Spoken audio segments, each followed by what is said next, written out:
Yes, hello to everyone. I welcome you all to this new daily news digest session.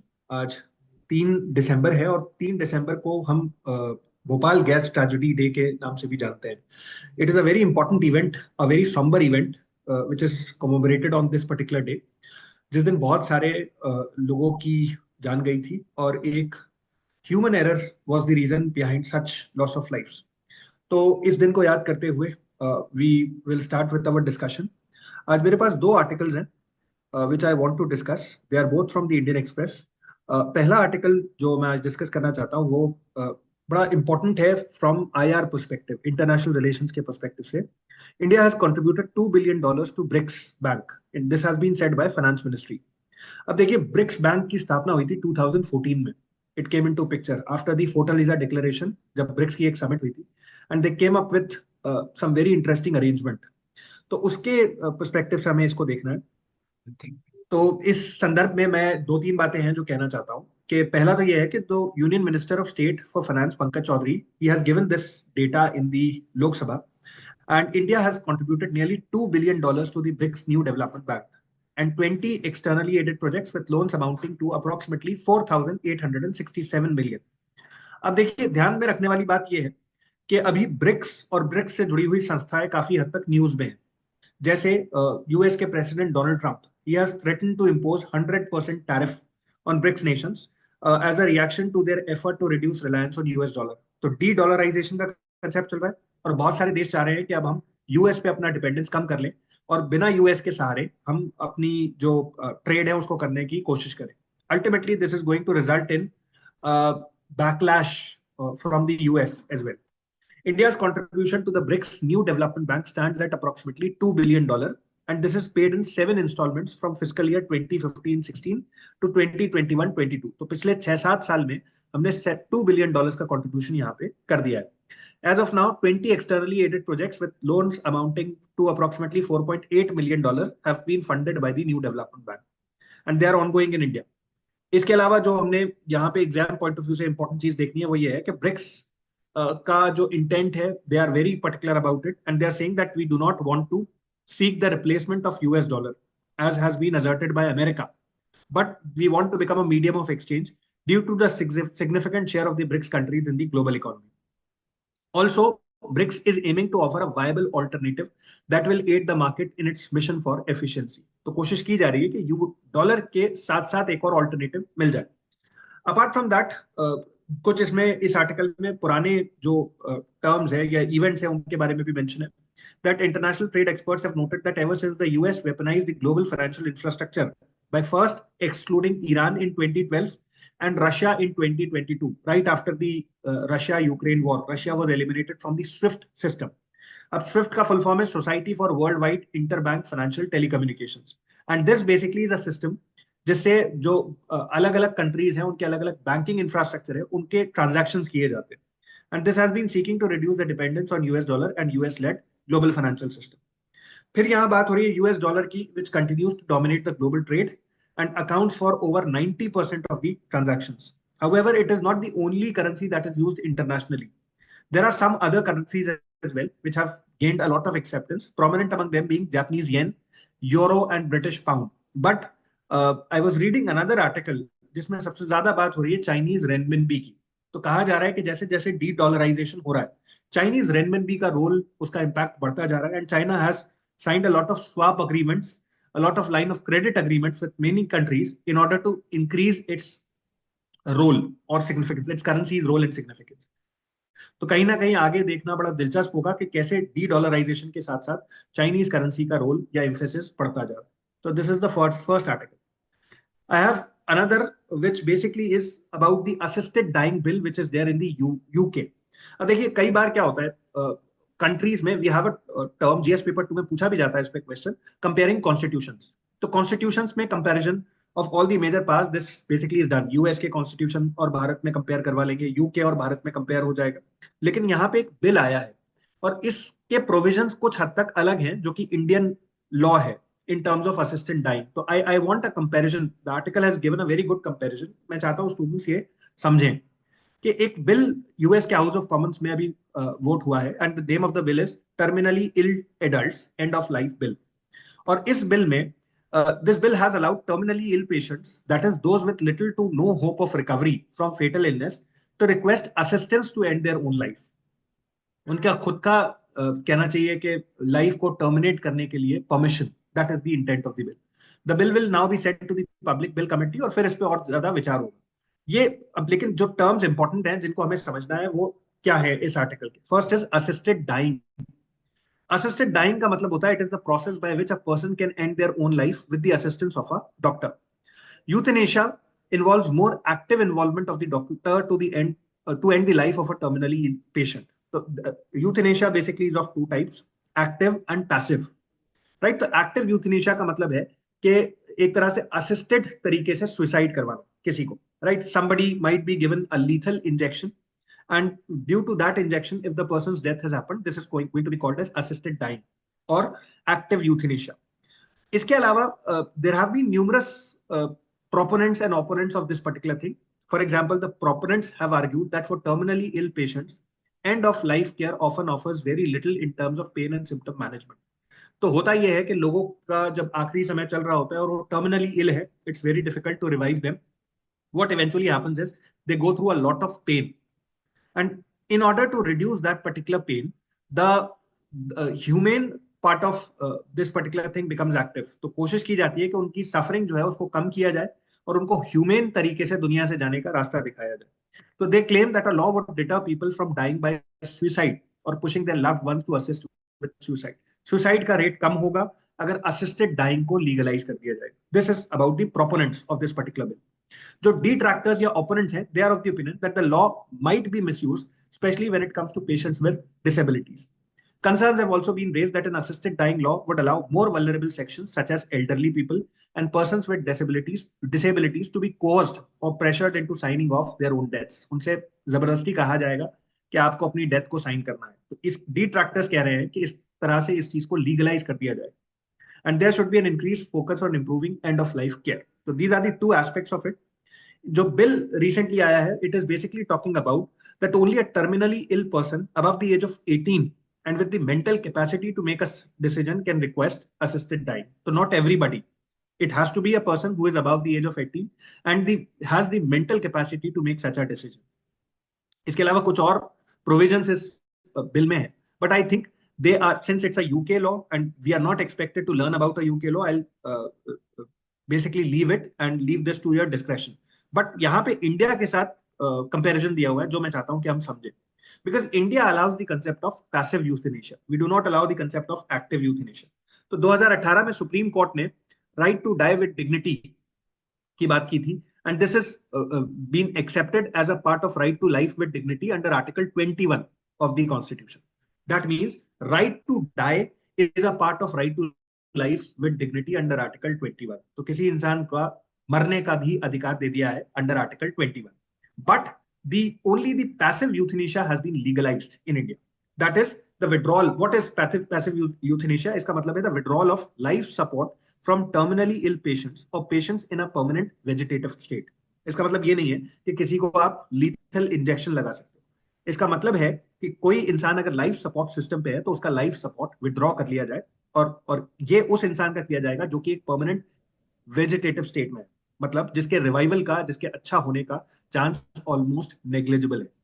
This allows the patient to die a natural death in the absence of medical interventions, as opposed to the assisted dying bill, which gives patients a more active role in choosing when to die. Right? So this is a natural death in terms of passive euthanasia. Active euthanasia में you terminally inject a person with something and then make him die. इसके अलावा supreme court ने यहाँ पे एक और term की बात की है, which is living will or an advanced medical directive which can be signed beforehand. And this authorizes the withdrawal of life support in certain situations. तो कोई इंसान अपने जीवन में होशो हवास में ही ये लिविंग विल को साइन कर सकता है जिसमें डायरेक्शंस लिखे हुए हैं कि when he gets into a vegetative state as to what is the action that is to be taken in that case. किस तरह से लाइफ सपोर्ट सिस्टम को हटाया जाए. फिर यहाँ पे कुछ गाइडलाइंस लिखी हुई हैं. Among the guidelines was the condition that the living will must be signed in the presence of two witnesses and signed by a judicial magistrate. So this process has deliberately been made a little difficult ताकि living wills को बहुत आसानी से कोई sign ना करे. The guidelines also called for multiple approval before the terminally ill patient's case is clear that is from the treating physician. A suitably qualified medical board is also going to be established, and another external medical board is going to be established with representation from the local administration. तीन चार प्रक्रिया या तरीके इसलिए बताए गए हैं ताकि बहुत आसानी से कोई अपनी लिविंग विल या असिस्टेड डाइंग को ना हासिल कर पाए. However, in 2019, the Indian Society of Critical Care Medicines filed an application to modify these guidelines, for calling them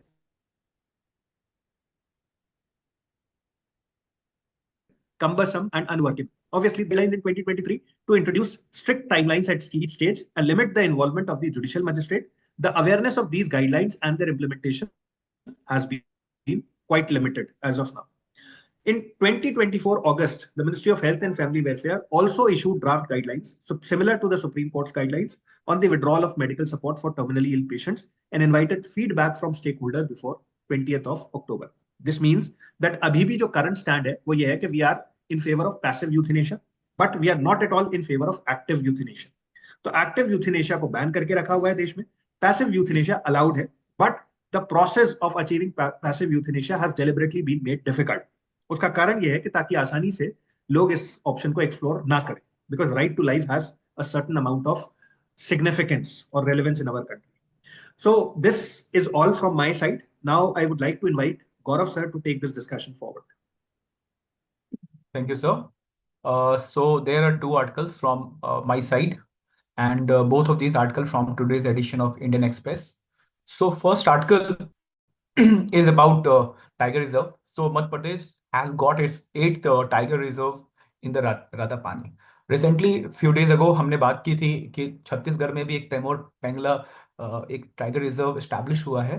That was 56th. Now it has like become 57th. और इसके बाद एक और बात बताना चाहूंगा, आपके साथ शेयर करना चाहूंगा, that one more tiger reserve is going to be like unveiled in Madhya Pradesh itself. Madhav time जो अगर नेशनल पार्क है वहां पे भी एक टाइगर रिजर्व बनाया जाएगा. That will be 9th tiger reserve of the state. So coming to like there are few important takeaways from this article that we will try to know. Like इसमें आपको NTCA के बारे में जानना है, national tiger conservation authority. First of all, like एक tiger reserve जो बनते हैं इसको नोटिफाई कौन कर सकता है? क्या स्टेट गवर्नमेंट नोटिफाई कर सकती है या सेंट्रल गवर्नमेंट नोटिफाई कर सकती है? Only central government can notify tiger reserve. तो यहाँ पे यही बात लिखी गई कि मिनिस्ट्री ऑफ जो इन्वायरमेंट है उन्होंने change through the national tiger reserve के थ्रू एक नोटिफिकेशन निकाला है कि that Ratapani tiger wildlife sanctuary in the Madhya Pradesh will be now as a एक तरह से टाइगर रिजर्व के रूप में आएगा. नाउ थिंग इज दैट आपको ये भी देखना है कि इसका लोकेशन कहाँ है. तो location becomes very important of any sanctuary और टाइगर रिजर्व. तो sitting in the lap of the Vindhya hill, तो ये विंध्य हिल जो है उसमें बसा हुआ है. The sanctuary encompasses world heritage site like Bhimbetka, ये भी अपने आप में इंपॉर्टेंट हो जाता है, फैक्ट इंपॉर्टेंट है. एंड मेरी historical and religious destination, it is located in Raisen district में है. तो ये सब जो लोकेशन है अपने आप में बहुत इंपॉर्टेंट हो जाता है, because UPSC ask such sort of questions. ठीक है. एंड एट किस एक्ट के अंदर इसको किया गया, नोटिफाई किया? तो notification was issued under the section 38(5) of the wild life protection act, acknowledging the core area as critical tiger habitat. अब हमको समझना है ये critical tiger habitat and core area क्या है. तो this core area is inviolable, that कोई भी man made activity core area में नहीं होगी. And there is a buffer area when man some sort of जो एक तरह से एक एनिमल और ह्यूमन इंटरफेस होता है वो अलाउड होता है, but core area is inviolable. No man made activities can undergo at the core area. तो आपको ये समझने की फिर जरूरत है. तो overall this is take away from this article. तो इससे आपको ये समझना है कि इंडिया में कितने टाइगर रिजर्व हैं, स्टेट वाइज आप डेटा तैयार करें, रिसेंट कौन कौन से टाइगर रिजर्व बने हैं. इसके अलावा I like student to know that some of tiger जो कंजर्वेशन है उसके लिए भारत सरकार ने और क्या क्या किया हुआ है. तो एक तो, और इनफैक्ट वर्ल्ड ओवर में भी क्या हुआ, तो there is like management of tiger reserve, there is thing called MEE, management effectiveness evaluation. तो एक तरह से इंडिया में जो टाइगर रिजर्व्स है वो इस एक जो मेथोडोलॉजी है इसके तहत इसको मैनेज किया जाता है, MEE. Then they student should know Pittsburgh declaration क्या है. Pittsburgh declaration try to double the tiger population worldwide by 2022. अब इसके अंदर जो और एक चीज जो उभर के आता है, one more term is that CATS standards, tiger reserves जो होते हैं, एक एक इंटरनेशनल रिकॉग्निशन है कि कंजर्वेशन एश्योर्ड टाइगर स्टैंडर्ड, ये एक पिट्सबर्ग डिक्लेरेशन से ही उभर के आता है।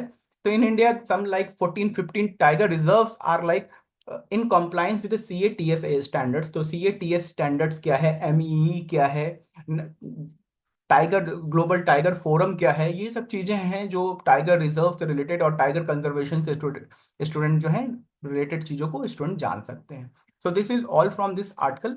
Now moving to second article, this is from the same newspaper. Just yes, it this article is all about submarine new technology, which submarine make new technology है, जो वो है एयर इंडिपेंडेंट प्रोपल्शन टेक्निक। तो we all know there is a mention of project 75। Project 75 क्या है, student को जानना चाहिए। प्रोजेक्ट 75 के अंदर we got the Kalvari class submarines. Okay, so now in the process of like advance 6 submarines we have got under the project 75। अब इसका एक एडवांस वर्जन भी आने वाला है। इसके लिए government of India has floating tenders. Okay, so ये जो एआईपी है, व्हाट इज लाइक एआईपी का यूज क्या है। So in conventional submarines they have to come to the surface of the sea और ocean for getting oxygen from the air.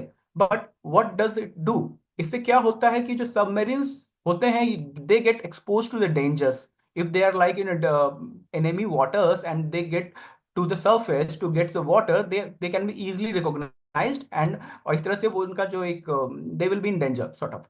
तो इसीलिए जो एयर इंडिपेंडेंट प्रोपल्शन है, it allows submarine to remain in the water for, it is like mention 21 days तक वो continuous water के अंदर रह सकते हैं and then don't need to get to the surface to get the oxygen.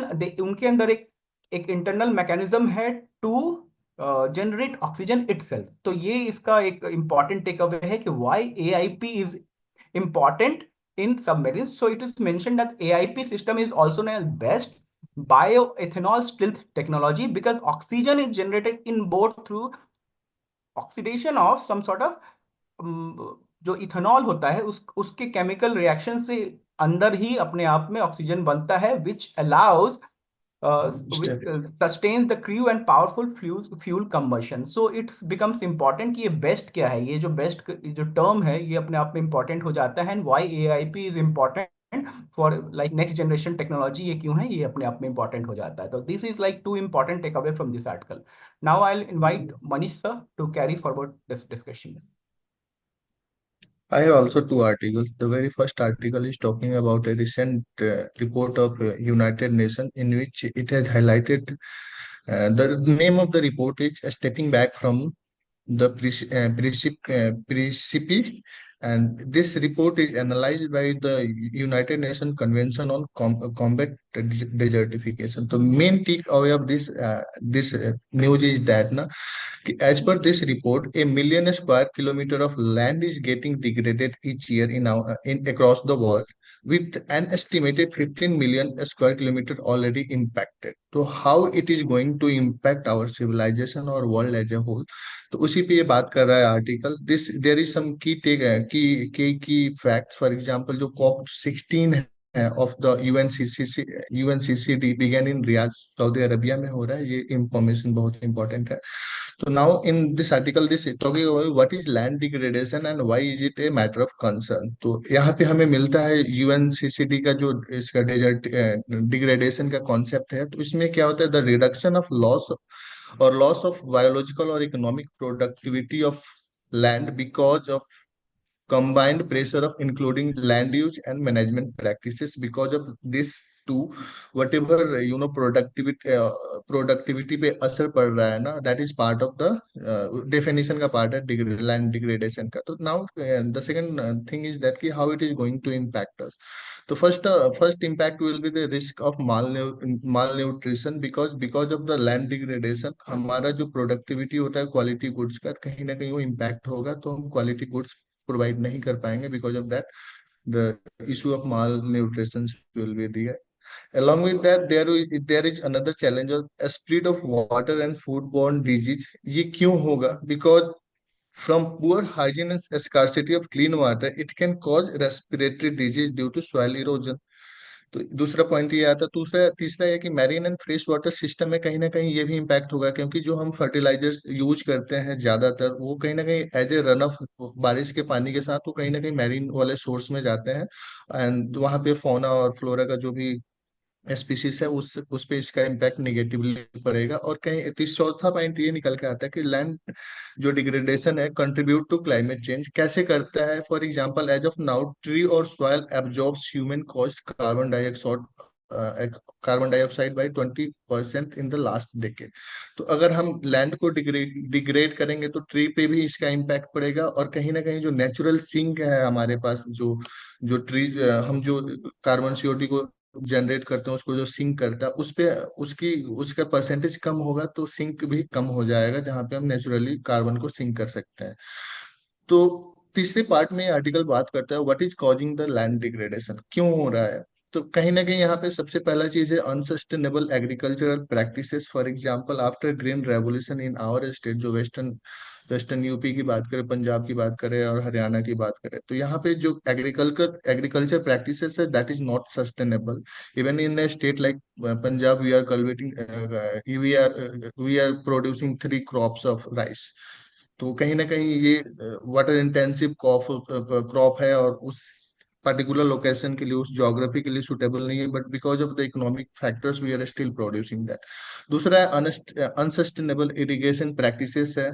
Subsidise electricity है, हम borewell को खोल के छोड़ देते हैं, है ना। बिकॉज ऑफ दैट जो लैंड का जो प्रोडक्टिविटी है उसका इम्पैक्ट पड़ता है। अनदर फैक्टर क्लाइमेट चेंज है। क्लाइमेट चेंज भी कहीं ना कहीं लैंड डिग्रेड होने में इम्पैक्ट, इसका भी रोल है, तो ये पॉइंट भी है। और रैपिड अर्बनाइजेशन, फॉर एग्जांपल अगर हम दिल्ली की बात करें तो इसकी कैरिंग कैपेसिटी से कहीं ना कहीं एक्स्ट्रा या पॉपुलेशन को यहाँ पे रह रहा है, तो और इसके कारण से भी यहाँ का जो एग्रीकल्चर लैंड है वहाँ पे भी हाउसिंग की प्रोजेक्ट्स चल रहे हैं, तो लैंड पे इम्पैक्ट पड़ रहा है। एक्सेसिव वाटर का एक्सट्रैक्शन हो रहा है, अनट्रीटेड सीवेज वाटर को कहीं ना कहीं ट्रीट रिलीज किया जा रहा है। तो because of this combined effect कहीं ना कहीं लैंड पे इसका इम्पैक्ट पड़ रहा है। तो यहाँ पे बात कर रहा है कि which are the worst affected, कौन से वो लोग हैं। तो यहाँ पे रीजन की बात की गई है, साउथ एशिया है, नॉर्दर्न चाइना है, फिर आपका हाई प्लेट्स रीजन है। और उसके बाद से यहाँ पे एक इम्पॉर्टेंट चीज ये है कि जो लो इनकम कंट्री है ना उन पे इसका इम्पैक्ट बहुत ज्यादा है, because they don't have the resistance with stand land degradation and it's फैल आउट, बिकॉज वे इकोनॉमिकली उतने प्रोस्पिरस नहीं है कि इसका फॉल आउट जो है उसको ये इम्पैक्ट और उसको ये रेसिस्ट कर सके। तो उन कंट्रीज पे इसका इम्पैक्ट ज्यादा है। तो this is the basic take away of this article. इसको स्टूडेंट्स अकॉर्डिंगली प्रिपेयर कर सकते हैं। यहाँ पे कुछ डेटा है, आप आंसर राइटिंग में इसको यूज कर सकते हैं अगर याद रहे तो। इम्पोर्टेंट टॉपिक है, क्लाइमेट चेंज से रिलेटेड है, फूड सिक्योरिटी से रिलेटेड है, मेंस के लिए भी इम्पोर्टेंट है, कुछ पॉइंट्स इसमें प्रीलिम्स के लिए भी इम्पोर्टेंट है। दूसरा एक आर्टिकल चीज द से मैं हिंदू से ऐड है। करना चाहूंगा इसमें। Yes sir. आपके इस आर्टिकल के साथ स्टूडेंट जो हैं बॉर्न चैलेंज क्या है इसको जान सकते हैं। कि बॉर्न चैलेंज आया था कि हमको जो डिग्रेडेड लैंड है उसको एक तरह से फिर से हैबिटेबल बनाना है, so that agriculture can take place there. तो ये बॉर्न चैलेंज स्टूडेंट इस आर्टिकल के साथ उसको क्लब करके से पढ़ सकते हैं। Okay sir, thank you. एक दूसरा आर्टिकल है that is talking about the theory of mutualism. तो इसमें कुछ इंपॉर्टेंट टेक अवे मुझे लगा प्रीलिम्स के पॉइंट ऑफ व्यू से, क्योंकि कहीं ना कहीं ये थियरी की बातें हैं और हाईलाइटेड है। तो the Proudhon's theory of mutualism a critique of capitalism and authoritarianism जो है, इसको अगेंस्ट में इन्होंने दिया था। तो व्हाट इज दिस थ्योरी। तो this theory is basically about कि mutualism is a kind of cooperation जहाँ पे लोग वॉलंटरली कोऑपरेट करते हैं। The purpose is to advocate purpose इसका होता है कि एक cooperative ownership, decentralize and collective management productive resources like का एक और tool for all to benefit all. एक मतलब एक कोऑपरेटिव ऑर्गेनाइजेशन की तरह ये काम करता है जहाँ पे लोग वॉलंटरली आते हैं और वहां से जो भी आउटपुट होता है उसको इक्वली सबके द्वारा शेयर किया जाता है। तो यहाँ पे दूसरे पार्ट में है कि ये ओरिजिन कहाँ से हुआ थ्योरी का। तो इस जो कॉन्सेप्ट है म्यूचुअलिज्म का, it was coined by a French philosopher Pierre Joseph Proudhon. इन्होंने 19th सेंचुरी में इसको दिया था। और इन इस थ्योरी को देने पे उन पे सबसे ज्यादा इन्फ्लुएंस था वो, that was the secret society of weaver known as mutualism. ये क्या थे, ये कौन से लोग थे। तो these workers advocate for work worker-led cooperative production, envisioning a society where factories and resources could be run by the association of workers, not by the state. मतलब जो लोग हैं, जो कोऑपरेटिव के मेंबर्स हैं, the resources will be owned by these people only, not by the state or anybody else. तो ये इनका बेसिक आइडिया था. On the basis of that students ने ये अपना म्यूचुअलिज्म का कॉन्सेप्ट दिया. तो यहाँ पे क्या है कि म्यूचुअलिज्म एंड प्रॉपर्टी क्या रिलेशन था यहाँ पे. तो इस थ्योरी में ये कहा गया कि mutualism reject property right imposed by the state and perpetuated in inequality and exploitation. की स्टेट अगर कंट्रोल करती है तो वहां से इनइक्वालिटी बढ़ती है और एक्सप्लॉयटेशन बढ़ता है. It advocate for the centralize decentralize system of voluntary and equitable exchange of rooted in the reciprocity. तो इन्होंने सेंट्रलाइज को वो किया, अगेंस्ट था ये थ्योरी, और इन्होंने प्रमोट करना चाहा डिसेंट्रलाइज सिस्टम और वॉलंटरी, जहाँ पे इक्विटेबल एक्सचेंज हो, रूटेड इन द रेसिप्रोसिटी, जो भी चीजें हैं उसके लिए. दूसरा यहाँ पे है म्यूचुअलिज्म एंड एनार्चिज्म. तो एनार्चिज्म में इन्होंने ना कोऑपरेटिव एनार्चिज्म को प्रमोट किया, ना ही इंडिविजुअल एनार्चिज्म को. इन्होंने बीच का रास्ता निकाला जहाँ पे था कि mutual society could be organize without a state. State का रोल को मिनिमाइज किया based on the cooperative principle where people freely enter into the contact and mutual exchange. तो ये इनका आइडिया था इससे रिलेटेड. इस थियरी के कुछ क्रिटिक्स भी हैं, तो क्रिटिक्स में 3-4 पॉइंट्स बहुत इंपॉर्टेंट है. First one is it fails to address the concentration of wealth and power that is the intrinsic of modern capitalist economy. Economic capitalist economic को इन्होंने अगेंस्ट में दिया था क्रिटिक करते हुए, but it is also not able to address the challenges that is there in the capitalist economy. एक इनका drawback है. सेकंड है creating egalitarian society based on voluntary cooperation, suggesting that it may be too idealist. ये जो mutualism society की इन्होंने बात की, it is too idealist to be practical. ये एक कंसर्न है. Third one is talking about the mutualism does not sufficiently address the core issue of capitalism, such as exploitation, inequality, and fail to dismantle capital relation of production. तो ये जो core issues है capitalism का, इसको ये theory address नहीं कर रहा है. और उसके साथ लास्ट में ये आता है, डिस्पाइट दिस कंक्लूडिंग रिमार्क में ये आता है कि despite this criticism mutualism remains a radical theory because of its out of box approach that offers an alternative to both capitalist and capitalist exploitation and authoritarianism. तो कहीं ना कहीं एक अल्टरनेटिव हमें ये देता है ये थियरी.